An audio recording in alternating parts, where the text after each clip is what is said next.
আসসালামু আলাইকুম। আজ বানাবো রেসিপি ডিশ ওয়ান এগ। প্রথমে কিছুটা তেল দিলাম, ডিম ভেঙে নিলাম। ডিম ভাঙা হয়ে গেছে, ব্রেড আগে থেকে কেটে রেখেছিলাম, ব্রেডটা গরম করতে দিলাম।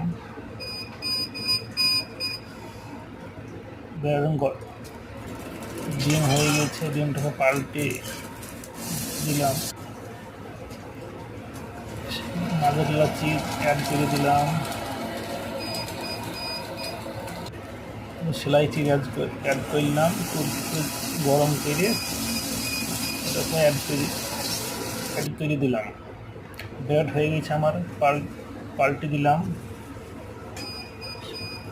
সস লাগিয়ে এলাম, দিয়ে